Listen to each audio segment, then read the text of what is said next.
can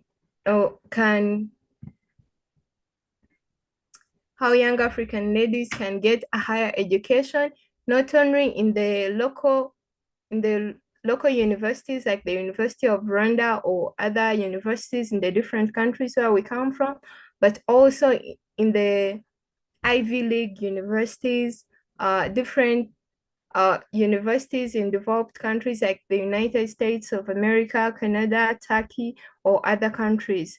So today's guests are Bertille, abunganiwe Nkesha Bertille.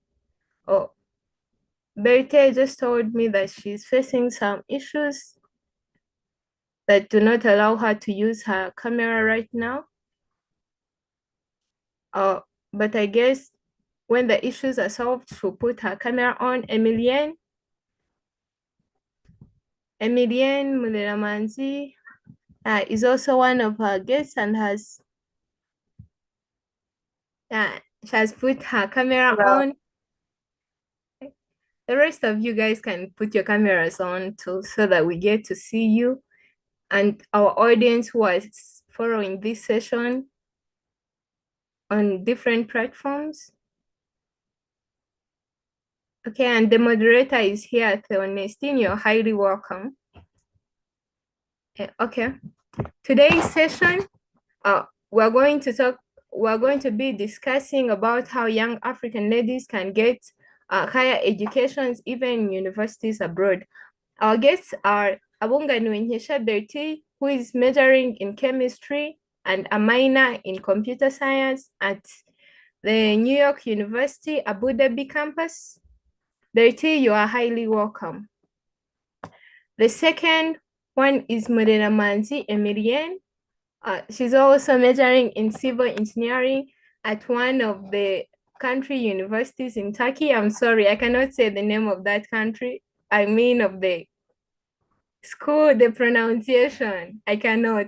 But she will tell us once she has come on, and she's going to tell us a lot about her. She will also tell us how to pronounce that school, but it's one of the great schools there in Turkey.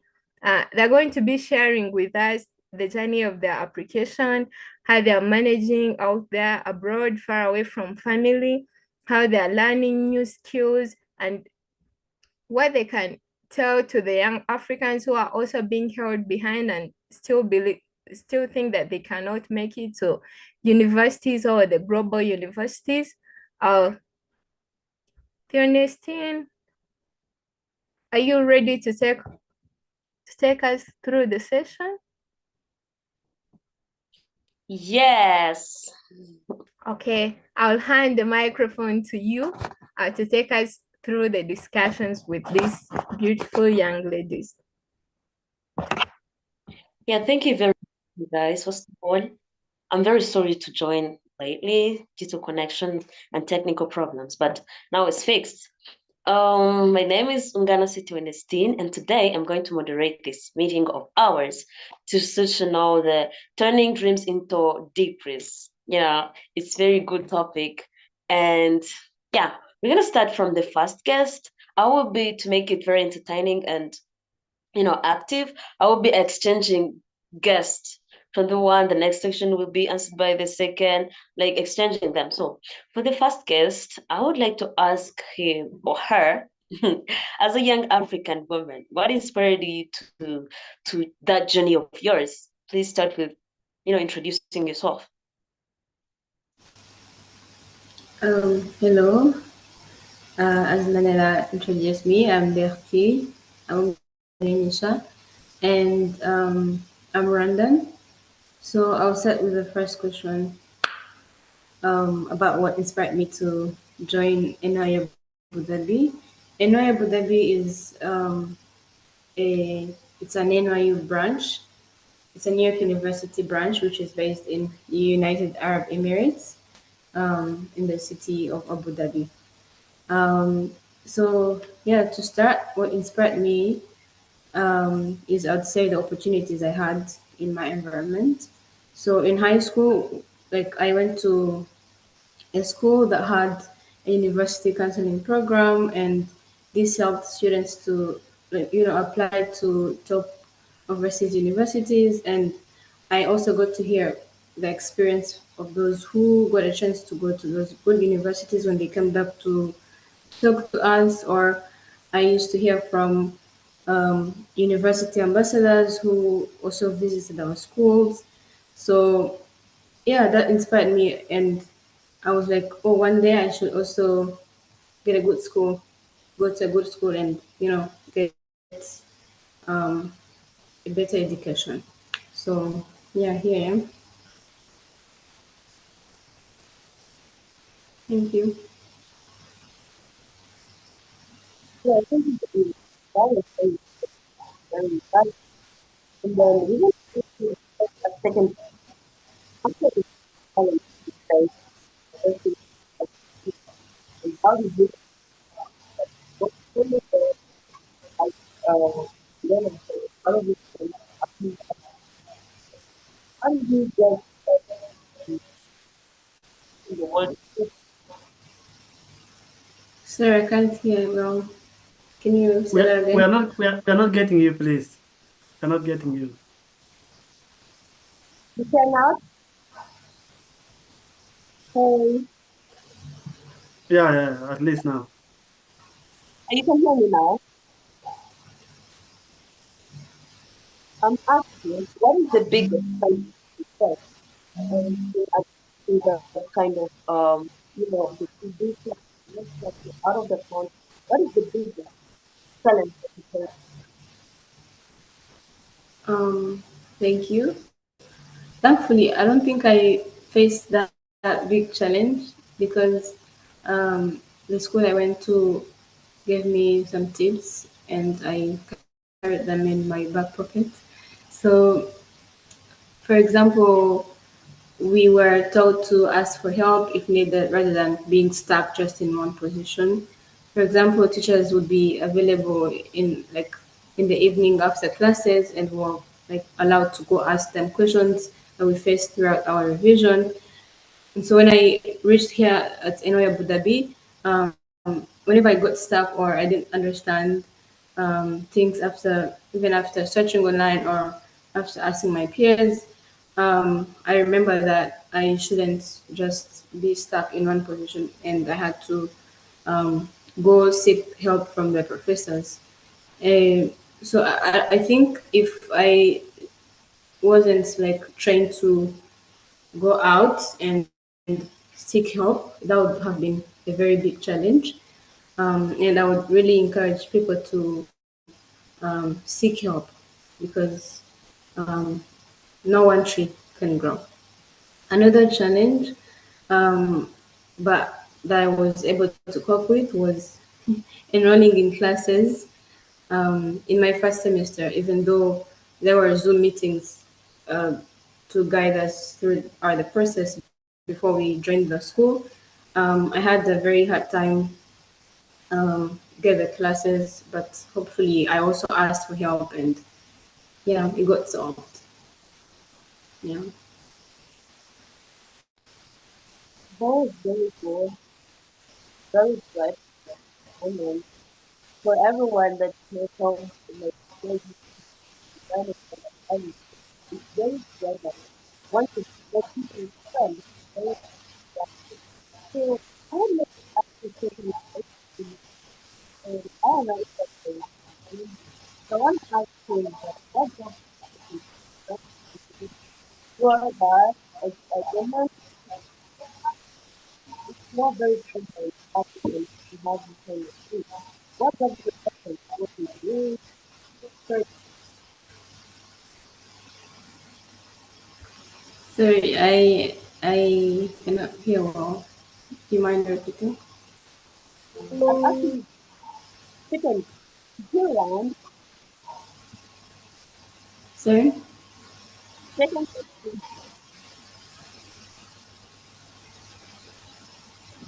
Moderator, I suggest you dropped off and then you join again and let the previous moderator takes over. Then you drop off because your network is not stable. Yeah, absolutely. Also, maybe to the guests, if you have shared, then you also mute and let someone so that like there's like a noise background. You mute and like that. It can also look good.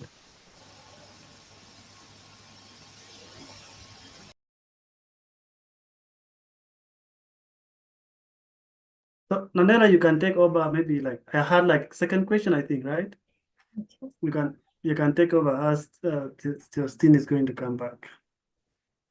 Hello? Can you hear me well?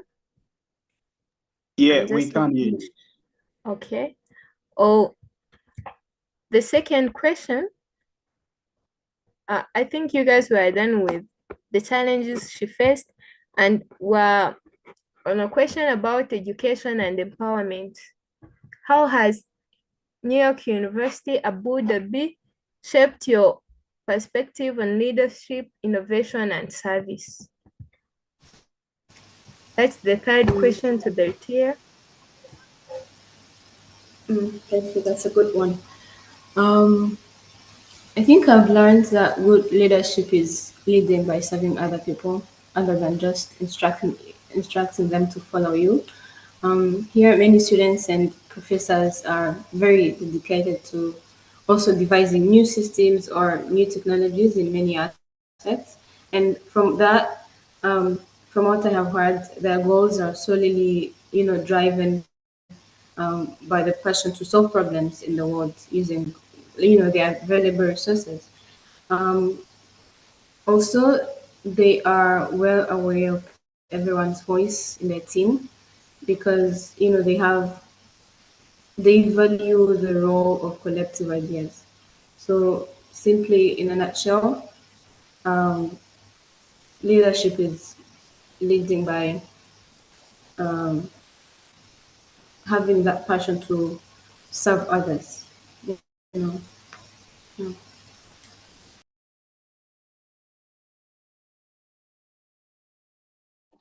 Unmute, Can you hear? unmute. Yeah, you can hear you now.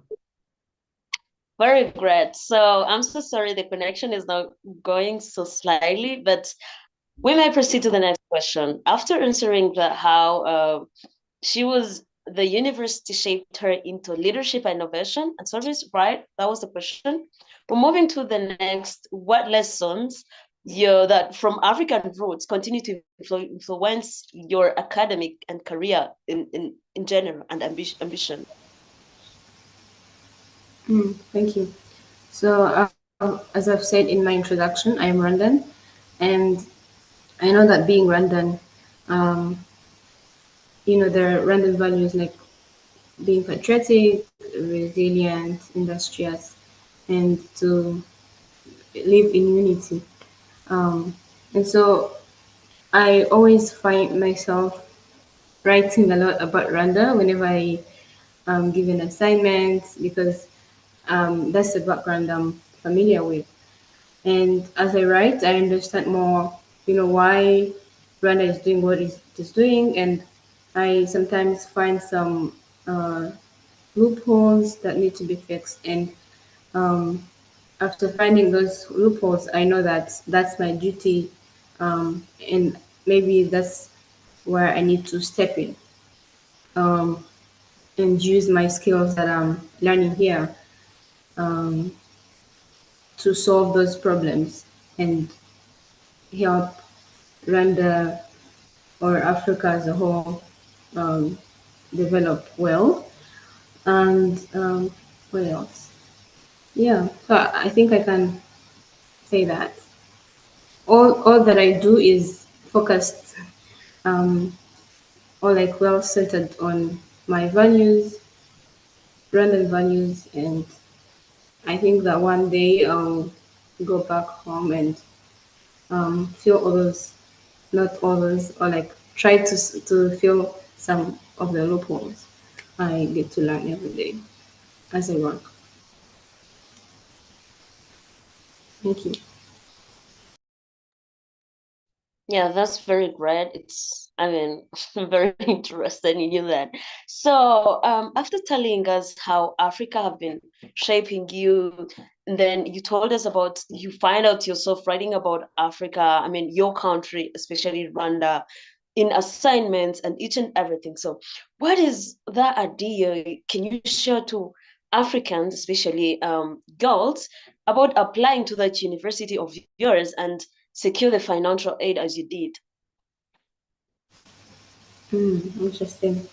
I would say that if they want it, then they should give it all. Like invest in their time, do good amount of research to help them get informed about the school. So I think that's the key. Also for securing financial aid, for my case, I filled a CSS profile, and I would suggest to fill that correctly because some students um, tend to reduce the income and increase the expenses. But then, if you lie first, that's not the right thing to do. And second, it's so obvious to the admissions officers. And because they have advanced technologies to track or like to calculate all these finances. Yeah, so that's a thing. Also, on top of that, pray to God that if it's His will, then He may guide you and grant it to you. Yeah. That's very good. The way you're telling us to pray, the way you trust the process, that's very good. I mean, the way I'll consider the university as an excellence university on my behalf. But then, what would as you've been in application processes, you've been knowing how to deal with finding some documents, like, gathering all the universities on the list and then try to take what you want and what you don't want. What misconception should African students avoid when considering like that university of yours? I don't know for specific misconceptions, but the one I've heard of that students have, or other people, not students. In Rwanda, many people know that United Arab Emirates or um, Arab countries are not that safe for people of other religion, especially maybe Christianity or something like that.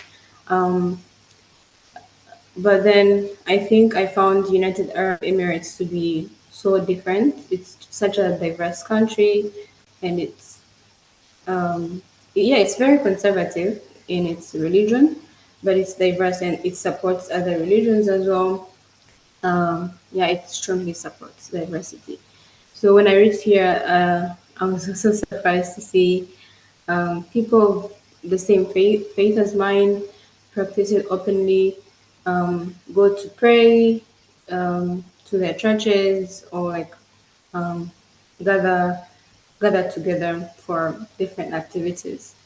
Um, or if you um, if you have another like example of misconception, you can give me an example. But I can think of others.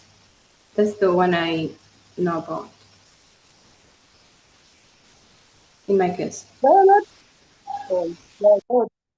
Say human trafficking is very trending. You find out that you applying for university and then you find out it's not the one. Maybe you can explain that to us more as you're there. You can tell us what's going on. About the human trafficking? Yeah.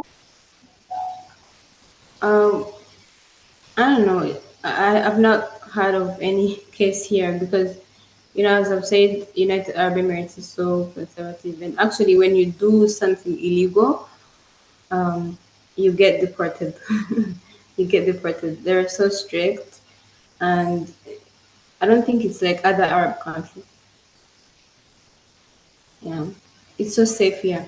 Especially in Abu Dhabi is in the capital city, Abu Dhabi, and that's where many administrative offices are. So yeah, it's so safe. Yeah, that's very great. I love the way you putting us to trust in the process. I mean, universities here it's safe. You can go for it. You said about religion. and the way they recognize both Christianity and any other religion that you're coming from. And also, you talked about how strict they are. If you do something illegal, you gotta be deported. That's how things are going to work. So, what is that message that you can give to African youth who are dreaming big to be where you are now, to have those kind of universities? What would you tell them?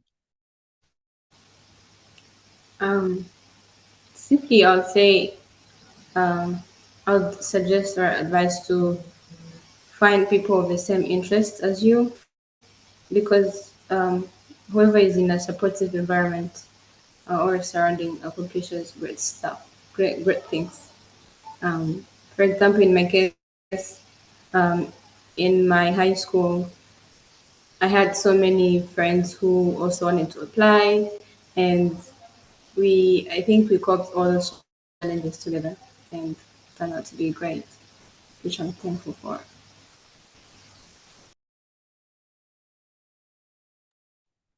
Thank you very much, Nkesha Bertille. Thank you very much. That was very good. The way you're trying to tell us more. I loved about you is the way you said, you guys, you should. I mean, trust the process. Do not get surrounded by negative environment, which you want some different things. Just surround yourself with this environment that you have same interest, same mindset. So thank you very much. We might get to the second guest, Mureramanzi Emelienne. I'm so sorry. Please introduce yourself and also tell us what drove you to engineering as African girl. I mean, it's not that very, very common, though it's growing up. We want us to know more about you. Hello, thank you very much for having me. My name is Emelienne Mureramanzi, and I'm from Rwanda, and I'm currently studying at Çanakkale Onsekiz Mart University in Turkey. And yeah, my passion for studying environmental engineering, well, I used to love geography so much in high school, but I was thinking of maybe joining something like astronomy or something else related to space because it sounded so fascinating to me. But then one day when I was in high school, I joined a certain competition of debate. And that year, the topic was environmental conservation and preservation. So because of doing a lot of research and looking into the topic so much, I got to learn a lot about environment and how climate change and environmental degradation has become one of the biggest problems the world is facing today. So it sparked an interest in me, and I was like, this is something I could do because I've always wanted to do something that can have a positive impact on people and something that I would actually love doing. So ever since that day, I started doing research, and I thought, well, like, what kind of degree could I have that can help me make a change in this certain area? So that's when I decided that I should take environmental engineering as a degree in my university. Yes, thank you. That's very great. I love debating also. So that's something apart from, you coming in. So my other question is, as an African young woman, I would say African young women because our culture is slightly different from those kind of cultures from Western side and other countries. So I'm asking so for other people to get used to it. So as a young woman in a foreign academic environment, how are you able to navigate with cultures and also adjust your academic, things? Yes, thank you. I would say it's really not easy because all of a sudden changing from especially the education system in my country from Rwanda and just shifting to another sort of education system, it was really difficult, especially since I moved to a country where people really don't know English. So there was like a big problem of have to learn from people who can't speak English. So it was I wouldn't say it was easy and it was really difficult for me, but I would say the first thing you have to understand is that just because things might be difficult in the beginning, it doesn't mean that it's impossible, because we should always remember, I always remind myself, since I got here, I already have the capabilities to be able to navigate or face any problem that I can have here and be able to overcome it. And I would say the biggest thing you have to have is, yeah, like Bertille said, surround yourself with like-minded people, people who can encourage you, people who can help you. And always remember that even though, for example, today I'm not living in Rwanda, it doesn't mean that my family and the friends that I had can stop supporting me just because we're not together. So I would say the biggest thing that helps me overcome everything, especially social life and getting used to new cultures since everything seems so different, is finding fellow like-minded people who are always encouraging you, always reminding you of your roots and where you come from and values that you uphold. And when it comes to academics, it was really difficult because you suddenly change to a place where, you know, you're starting and things seem so different and you start to feel insecure. You're like, how am I going to get this? And especially since maybe, for example, I was a very good student in my high school all my life. And then all of a sudden I joined a class where I'm learning a new language. Things seem so out of place, but I should always remind myself, like, if I was able to overcome everything before, nothing's going to also stop me from overcoming what I'm facing today. So always encourage yourself and don't let the challenges that you're facing bring you down, but instead they are like part of a process to become a better, confident and more knowledgeable person. That's it. Thank you again, Emmeline. So that was very great, the way you're telling us you should trust yourself. If you're able to acquire this kind of scholarship, that means that the challenging that are coming, they aligns with the opportunity that you've got. So how is that kind of experience? You told us about your language barrier with the natives. You told us about, you know, the environment, how it has been hard to you. So how is that experience getting you, shaping you to a broader leader that you hope to be tomorrow or in the future? Thank you very much. I would say the biggest lesson that I've been learning throughout this past year is that I don't have to be the best person in the room to become a leader. Because when I was still in high school and when I was growing up, I always thought that, for example, if I'm in a class and I have to be a class monitress, I should be that person who's getting the best marks, who is the best at everything. So I used to feel like if you want to become a leader, you have to become the best person at a certain area that you guys are engaging in together. But coming here, I suddenly reached a place where I was not the best at all. And there were a lot of people who had more knowledge about things than I did. And it like changed my perspective a lot because I used to think that for me to become a big person, for me to achieve what I want, I have to always be the best and always be ahead of everyone. But the biggest lesson I've learned is that leadership is not about being the best. Leadership is about learning to engage with people, even if they might be better than you, because there's always something you can learn from others. And it doesn't necessarily have to make you feel little or make you feel like you're not capable, but instead, the ability to relate to others and be able to engage and the humility to learn from others who might know something better than you, it's what actually makes you a better leader. So I would say if I had continued with the mindset that I had, in the future, I wouldn't have been able to become a good leader because we always know there's always someone who knows something better than you. And I would say it had kind of created a certain arrogance in me. But now, because I'm going through a process where I meet a lot of people who have a lot of knowledge and a lot of people who are intelligent and have a lot of skills that I myself have not acquired yet. So it has kind of helped me understand that if I want to become a leader, what matters most is not being better than everyone, but instead being able to engage with them and have the humility to learn from them. Thank you. That's very great. I mean, there is no leader who should have arrogance. I think that's good. People should learn from this. Getting someone who is better than you is very okay. It's your opportunity to get to get, to learn from them, to have something that you're getting from them. That's very good. I mean, those people who are following this kind of session, I think they're getting highly inspired. So as you are there as a woman, as a Rwandese, also as an African woman, I want to ask you, what does it mean to you to represent Africa globally in academic way? I would say I don't know if I can find one word to describe it, but it has been an amazing experience. And because I moved to a place where in my city, there was no other Rwandan woman in this city that I came to. So it was kind of intimidating at first. I was like, how am I going to be able to, because it's like suddenly when you reach a new place with people who don't even know the name of your country in the first place. And many people think that Africa is one country and everything. It's like the most amazing thing, but also scary at the same time.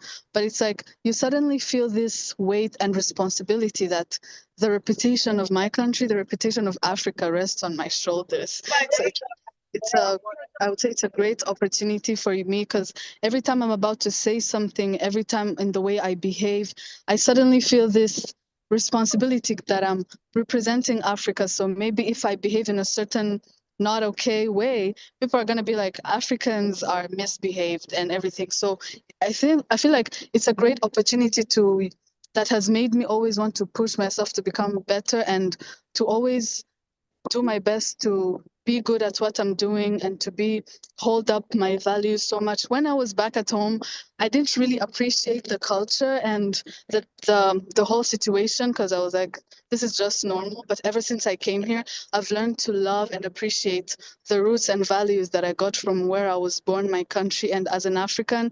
And I think what it means for me, it's like a motivation to always be the best and always try so hard to become the best version of myself, because I feel like the more I become the best version of myself, the perspective of people here about Africa and their idea of Africa is also going to improve, because if they see me as a Rwandan African woman and I am thriving at what I'm doing, they're going to think that Africans can thrive and they can do a lot of amazing things, even though we used to think that there are these people who come from very impoverished and very bad situations and backgrounds. So I would say what it means to me, it's like a motivation to always be the best and always try so hard to uphold my values and not let go of my culture.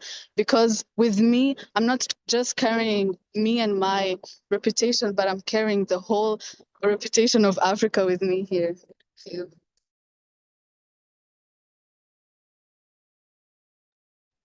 Well, thank you. Thank you very much. That's very great. The way you find yourself in an environment where you come from and you find out like everyone is like, where is that?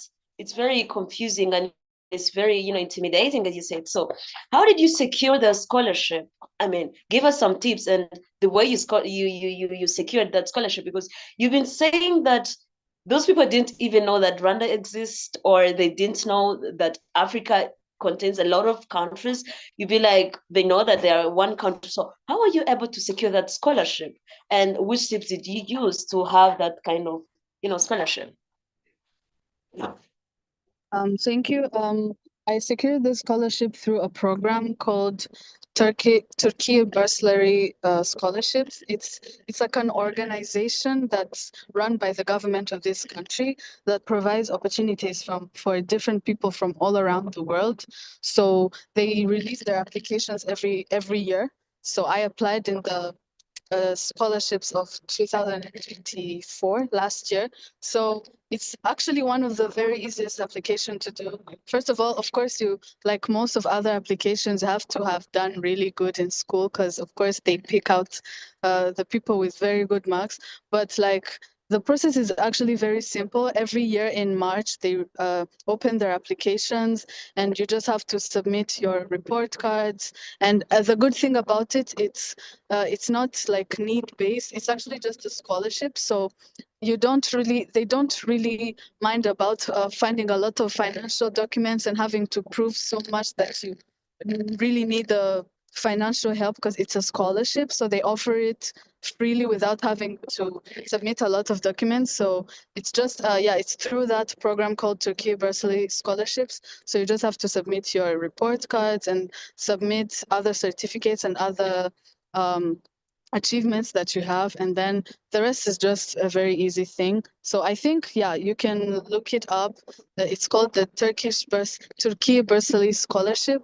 Yeah, it's actually one of the easiest and very good scholarships because it provides you with free education, free housing, free meals. So yes, I think it's actually one of the easiest programs to join. And tips, I would say the tips is even not necessarily my own scholarship, but finding a scholarship and financial aid in general, it's really you have to work hard because many people, it can be a very tiring process that requires finding a lot of documents, and many people give up midway because it looks so exhausting. But I think the key to it is being so determined and knowing what you want. Because when you're so determined, I would say people sometimes say, we're Africans, there are not a lot of opportunities, but there is always an opportunity. There are a lot of opportunities waiting for us to take them. It's just that many times we're just lazy, or maybe we're not looking in the right places. So I would say tips for finding a nice scholarship is just connect with people. There are many events, many groups. You can connect with people and always be on the lookout, and then be ready to work hard, acquire all documents necessary. And I believe that there are a lot of opportunities for everyone out here. Thank you.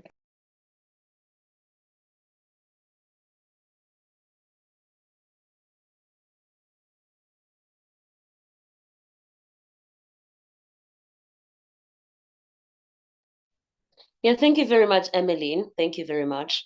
You've told us the way you have to keep yourself updated by connecting with as much as people that you can. That's very good. That's very insightful. So, I mean, having all the braids, having the certificates, having everything, maybe what should African youth consider while choosing a university? Let's say that I have good grades, I have those kind of opportunities, I have like too many lists of the university, but what exactly do I need to consider when choosing a university to apply? I would say the most important things to consider when applying to university is, first of all, really check the security in that country, because sometimes students find themselves in countries and cities which might offer an opportunity, but they're not really safe places, especially since unfortunately many countries today are facing a lot of insecurity problems.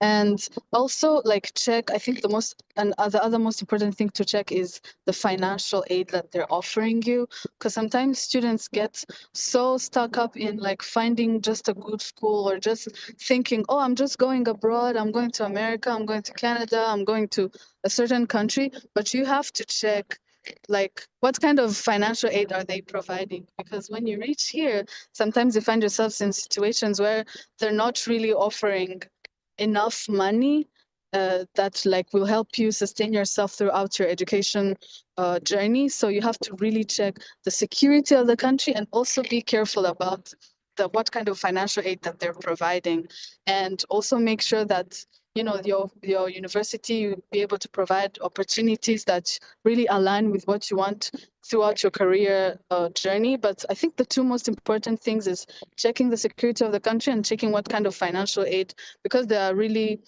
two things that can affect your life as a student in general. Yeah, reminding that security is important. It's a very good opinion from you. And then as you went from astronomy to engineering, that's a very great thing that you did.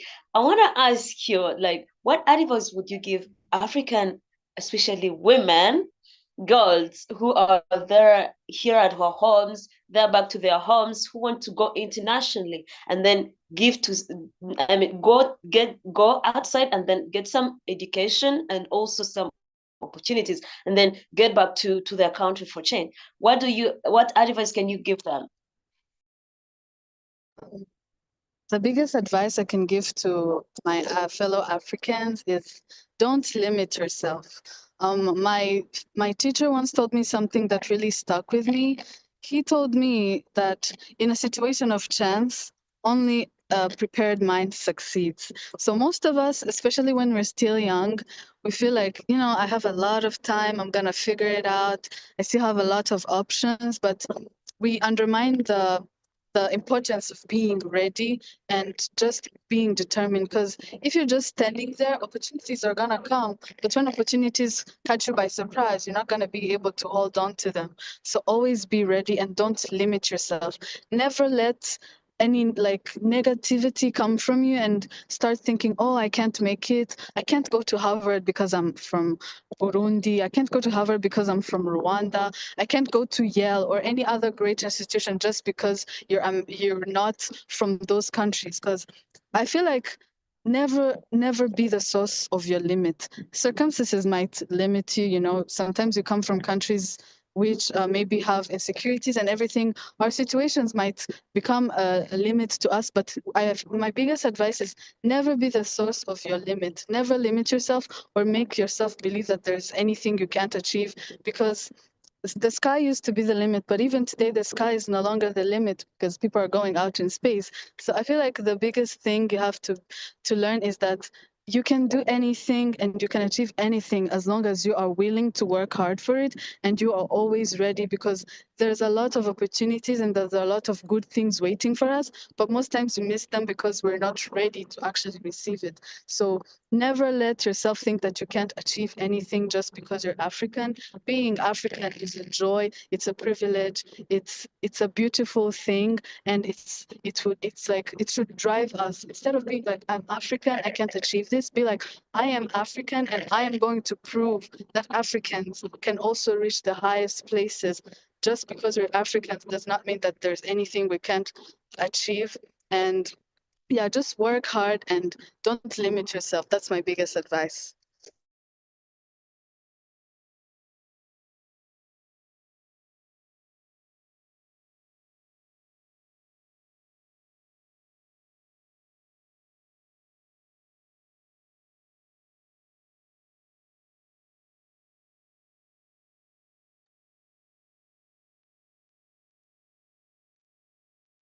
I think our moderator has issues with network. I think Noella, you can take over.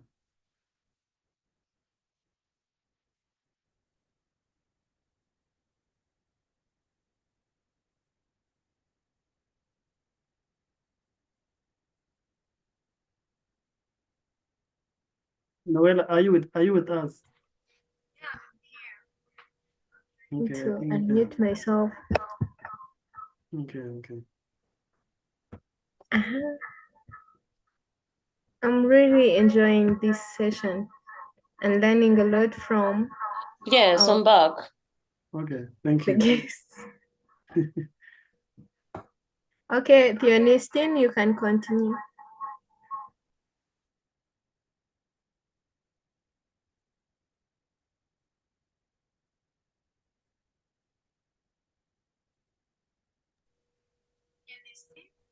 Hello. Yes, we can hear you.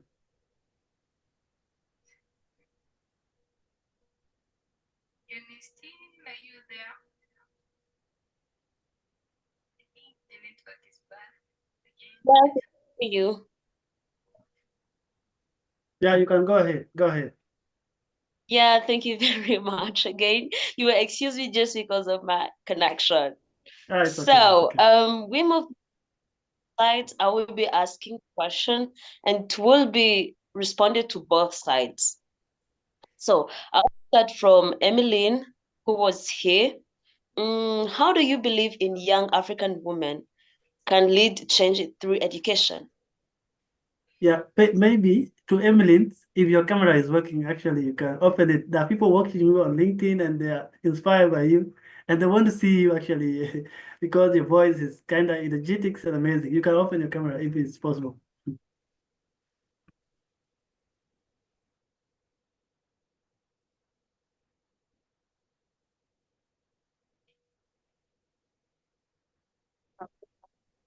Yes, thank you. I would say I believe African women can change the world, or maybe make a change, especially in the field of education. Since, for example, I can speak from the perspective of my country, Rwanda.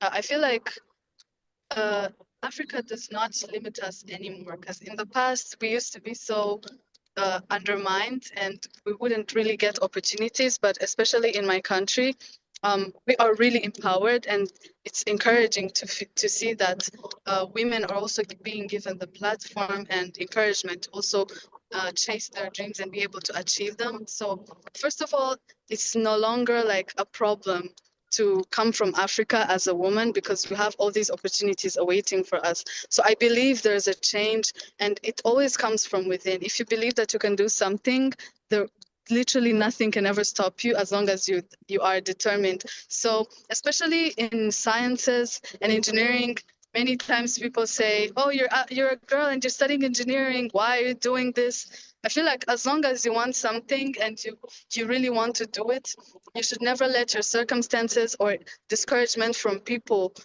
make you think that you can't do it just because you are a woman. Being a woman is also a blessing and a privilege, and we can do a lot of great things as long as you are ready.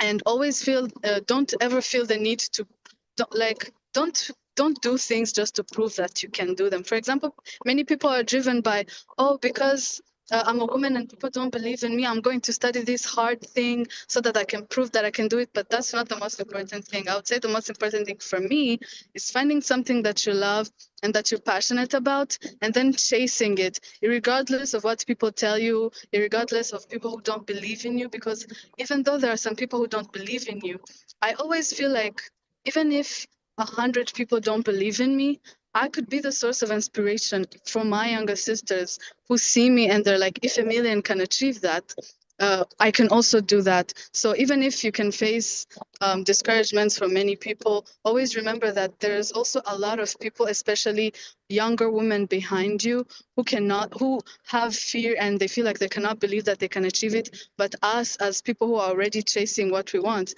we can be a source of inspiration and a source of encouragement for those who are behind us, and also be a form of pride for our mothers who are not able to chase their dreams because they grew up in societies which didn't favor them. I feel like I always have to work hard to bring them joy and to show them that even though they weren't able to achieve their dreams, we as their children who got to live in amazing countries and good situations can be a source of their pride, so that they can see that even though we as parents are not able to achieve this, our daughters, our girls are out here chasing their dreams and making change. So I feel like the most important thing is getting rid of that mindset that just because you're a woman and just because people don't believe in you, you can't do something. I believe that if you believe in yourself, you're always going to find people who can back you up and believe in you. And even if right now there's anyone on this call who feels like they don't believe in themselves, I would say, let me just be your source of inspiration, because if I can do it, also you can do it. So never let anything make you feel like you can't do it. Just as long as it's something you love, something you're passionate about, you're always ready to take over it. Thank you. That's very great. I mean, like, do not be a source of your limitations. And then you came back telling us that I can be your inspiration. As long as you can make it, you Yeah. I would like to ask Bertille with the same question. Okay, thank you. Um, I would say that if you have had a chance to go to school, I would suggest to do your best, study hard, welcome all the opportunities coming your way, or find some, like look for opportunities. Um, and if you give it all, serve others by solving their problems, you will be respected by, because you help them solve these problems. And I think your voice will be heard. After your voice is heard, then you can start advocating for those who are not privileged to go to school. And I think that would be bringing a change in education. Thank you. That's very boring and I was never in the mood of continuity, yeah. For the next question, so the next question will be, what are the key resources, habits, networks also that have helped you to get where you are? Everyone have been talking about their past high school, the family, the environment. So what are the key habits, resources, and networks that helped you to get where you are today?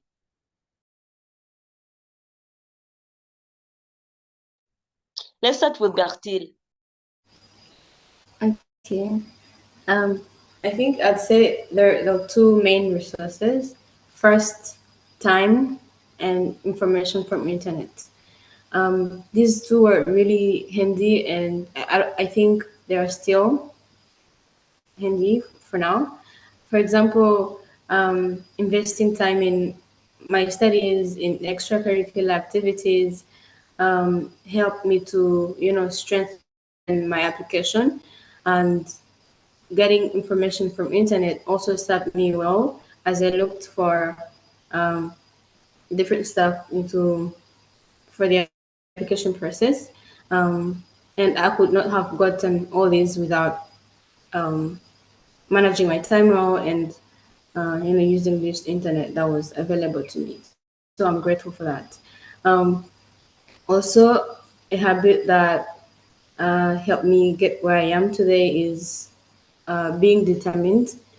Um, have like dedicating my everything, body, soul, and mind on doing something that I anticipate to be of great importance. I know this is because um, gives me a feeling of satisfaction because I know I'm trying my best, and it got really well that this thing happens to me.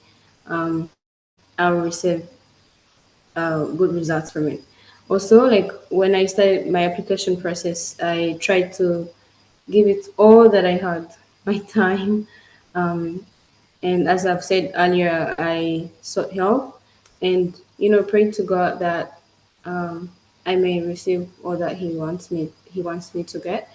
Um, I would also say that I did have so many personal networks, but I am very, very thankful and grateful for my high school because it had, I would say, a good reputation and network with NYID. Um, yeah, that I think also played some role in my application. Oh, thank you. That's very great to think. Because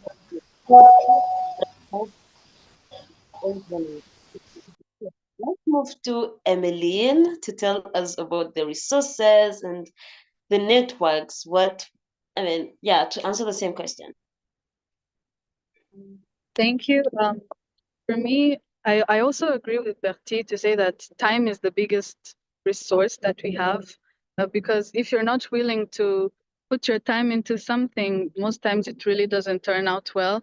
But also, I owe a lot to having a network of people, especially my friends. As I said, having like-minded people with you is really a big resource because if you have friends who are in a certain field and they see an opportunity, they immediately think of you. So I would say it's really crucial to surround yourself with friends who are like-minded and seeking out opportunities the same as yours because they're always ready to connect you to those opportunities so that you can try for yourself too.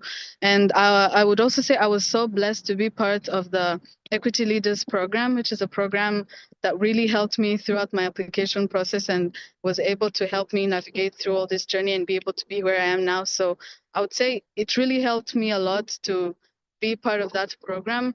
But always, I would say also always never underestimate the power of your teachers at school because at school most times when you're a good student and you're really hardworking, your teachers can also be a really great resource because if they see opportunities and everything, they can always think of their student who was great at this and they can always be able to connect you. So I would advise anyone who's here who's chasing their dreams to always never underestimate the importance of your teachers and your mentors who have been with you throughout your whole journey because I believe that they're one of the people who know you most throughout your journey, because they see you as you grow and they know your strengths. So I feel like it can also be a great resource.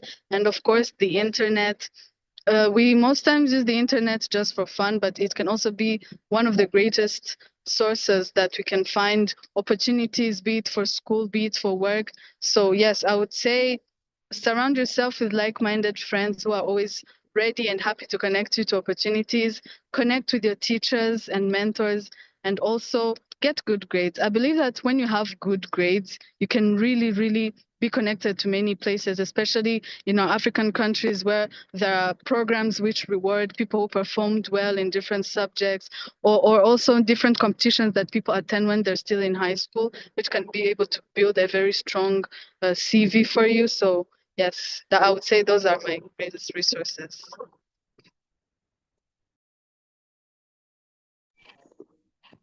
I've been liking the way you guys you thanking your high school. I will repeat that.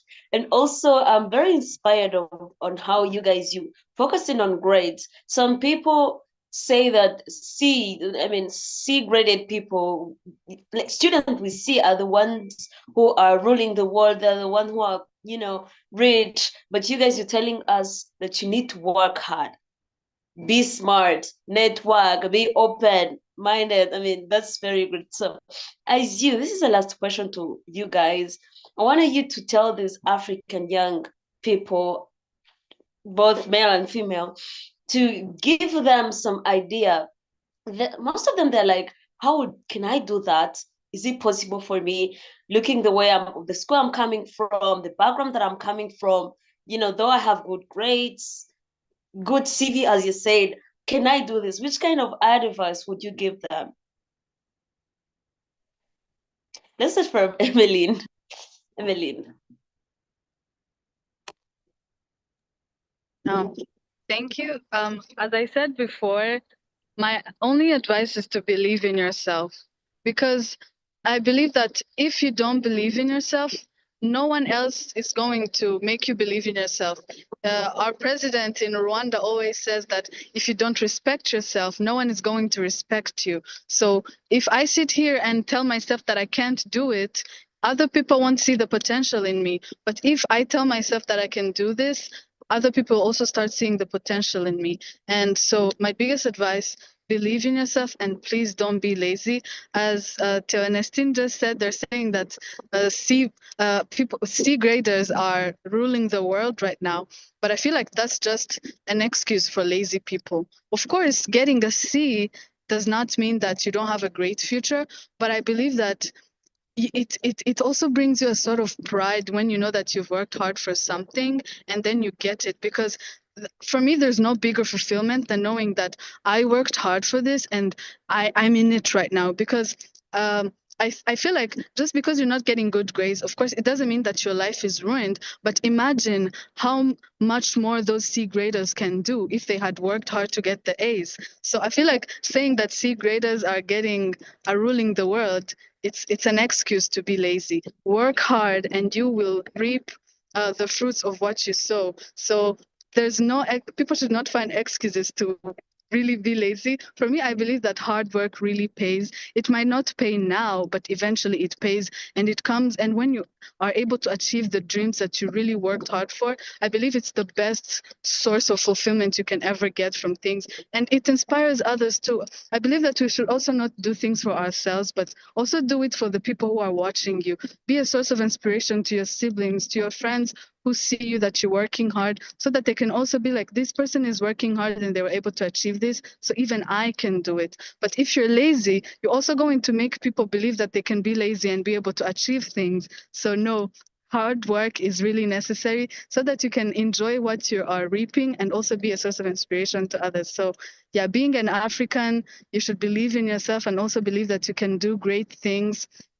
Being African is just, it's a continent where you come from. It has nothing to do with your abilities and capabilities, and it has nothing to do with how much you can achieve. You can achieve even greater things than those people who inspire you, as long as you're really ready to work hard for it. Thank you.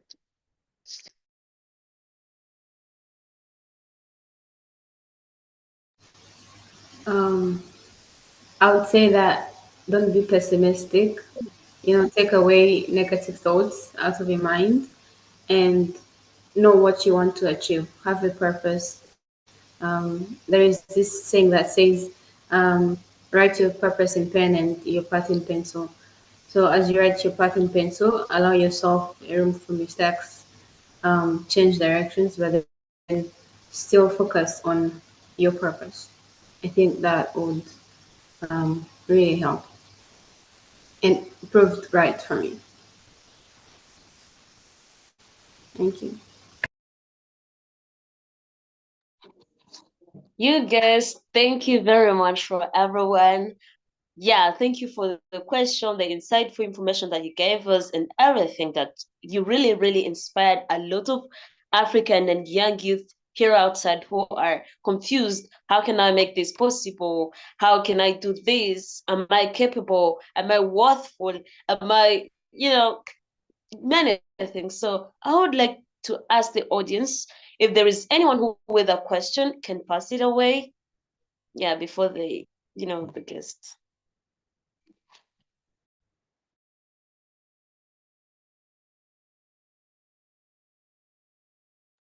Anyone with a question, please. All right, thank you. Let me just ask this question to all of them. My question is, how would someone maybe who is interested, like maybe to seek help from you girls in your respective universities, how can they connect with you, or how can they get you if you're open to that?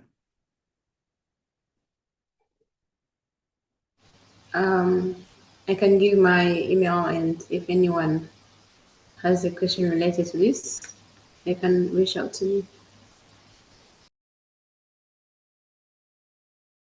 Yes, me too. I can give out my email. Please help them.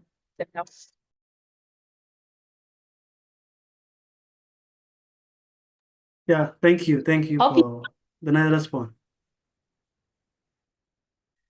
Yes, thank you. So if there is no one else who have a question, I'm going to pass the mic, the floor to Nanella, the country coordinator of Rwanda, to proceed with everything and close remarks. Thank you.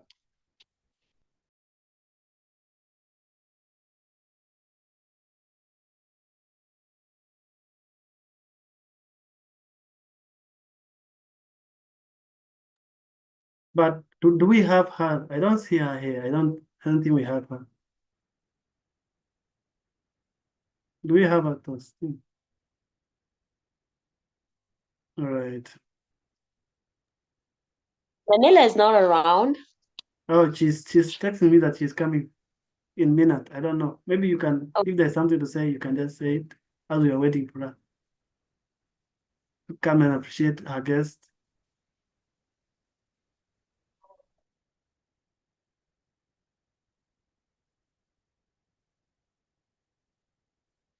Maybe people around here, if you don't mind, you can introduce yourself to her so that we can know you. You open your camera so that we can be familiar with you. You guys are all muted. We cannot even see your face as we are waiting for her. So let's do that. I will start. I was the moderator of today, and my name is Nkesha. I'm doing law degree with honors in University of Rwanda, and I'm also the director of public relations in all African Learn Link. So yeah, if you wanted to, for more information, I'm gonna give you the email. You can ask me more. Thank you. Yeah, let's go to Awur. Awur, is your turn. Open your camera, yourself, introduce yourself.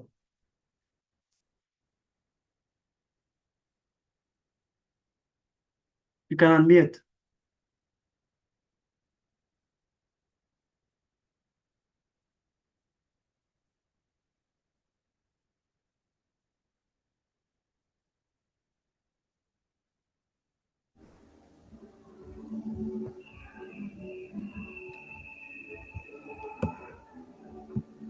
Yeah, we are getting you. Okay, thank you for giving me the opportunity. My name is Awud Atem. I'm a student at the University of Rwanda. I'm doing pharmacy, and it's my pleasure to meet you all. I'm a coordinator at African Learning Link for Women Empowerment. Thank you. That's all. Yeah, thank you. Yeah, we can see Justin, then user. Justin, user.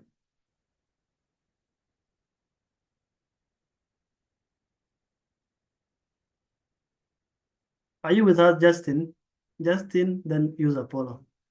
If Justin is not around, then we can go to, yeah, he's around. I'm around, guys. Yeah, your camera, then good, good. Yeah, good evening. My name is Justin Taban Charles. I'm a South Sudanese by nationality, currently a student studying pharmacy in the University of Rwanda, level 1. So I'm actually proud to be with this initiative. I'm the Give Back Coordinator in African Learning Link in Rwanda, actually. So I'm an aspiring science student. I'm passionate about using my future knowledge and skills to improve healthcare outcomes and promote equitable access to essential medicine within my community. So I thank you guys for the chance. I wish to learn more from you. Thank you. Thank you, Justin, for the nice introduction, and thank you for being with us up to this time. User, we can maybe give you this 10. Sorry for calling you like that. Your name is not like, it's just a resident user. You can, yeah, can open your camera, then introduce yourself. Who the hell is that? Yeah, yeah, user, you're welcome.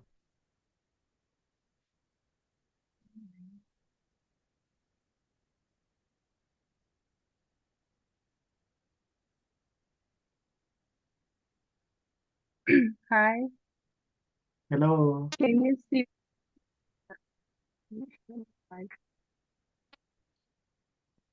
You are kind of breaking, the network is breaking, but you can try actually. What's wrong? You can try your best. Hello, hi. Yeah, we can get you now. We can hear you. You can hear me, but I can't see my face. I don't know why. Yeah, it's But okay. It's okay. It's okay. yeah, thank you. Esma Francoise at University of Rwanda. I'm doing BIT Business Information Technology at University of Rwanda, Huye campus. I'm Rwandan youth, if I can say that. So thank you, our guests. We have learned a lot from you guys. You really inspired us for live, and we hope that we learn a lot from you. Currently, I'm research officer at the ALU, African Learning Link. Thank you for having me. Yeah, thank you. Thank you. We are really happy to help you. Maybe we can go to Oliga. Yeah, Oliga, I think. Sorry for not pronouncing your name well. You can take the mic, introduce yourself.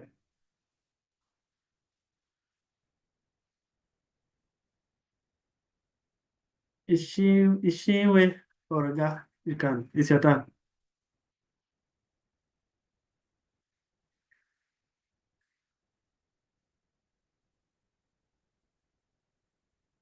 Good. I think she has maybe issues with the internet. I don't know. But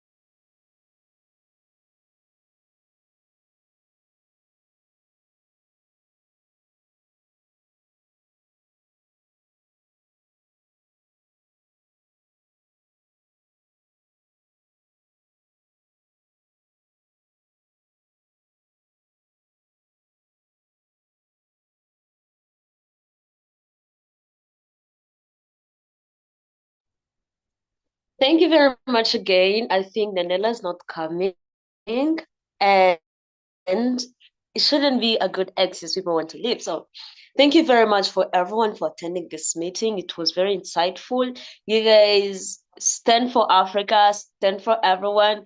Come back sooner. Don't be like those ones who go and then they don't want to come back and make some change.